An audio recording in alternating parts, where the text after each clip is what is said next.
let's go to the top spot. We both have them up there. They are the reigning FAI Cup winners. They're the reigning President's Cup winners. They're the form side across the last 6 months in the league. Really, just ran out of road towards the end of last season.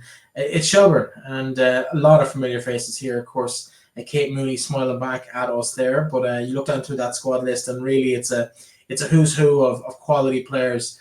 It'd be going to be interesting to see how this pans out over the next couple of weeks. Rebecca Cook has come back into that team. She's a huge addition.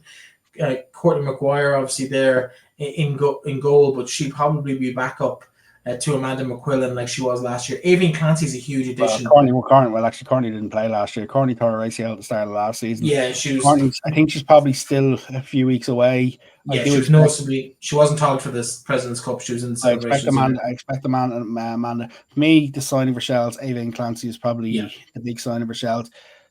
Kate Mooney with a full pre-season for Shells is going to be very interesting to me. And I said this on this show, and I've said it to people.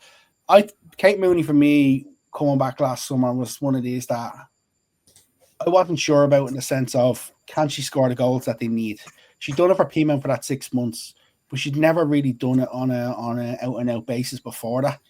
To be fair, she played like 15 minutes for DLR and scored a goal and got injured and lost the season. But even before going to DLR, like in Michelle's previous, she hadn't necessarily. For me, if Shells are to win the league this year, Kate Mooney has to finish top scorer for me if Shells are to win the league this year, because of the gap that's closing with the other teams. I think Kate has to do that. Do I think she'll finish top scorer? I actually do. I think Kate is going to hit the ground running. If she stays injury-free, I think she's going to hit the ground running. I think when I look at that Shells team, I think Avian Clancy's going to be quality from in midfield. Her, Alex Kavanagh, and Roman McLaughlin as a three in midfield is actually, it's disgusting when you think about it. It's just so good. And I think realistically for Shells, I think Shells is going to be a case of, can they do what they've done in recent seasons where their average of goals per game is really, really low against them? If they can do that, I think Shells go and win the league. Yeah, I do think they're going to need to do better than they did at the weekend. The penalty from concession from Kiva Keenan is one, no more than the Athlone goal. Kiva Keenan is not going to want to watch that penalty. It was just a bit clumsy. She's better than that. I think we'll see that this season. Gabby Del Pico is one that's piqued your interest. Sorry for the pun. I've asked a little bit about her. Obviously played. It was in college in America. I'm interested to see I'm interested to see how she goes from this year. I don't think she'll displace Kate Mooney, but I think she's somebody who could have an impact for them. But I'm curious to see what she does over this season. But like when you look at Sheldon Mackenzie, Anthony is another one that's come in.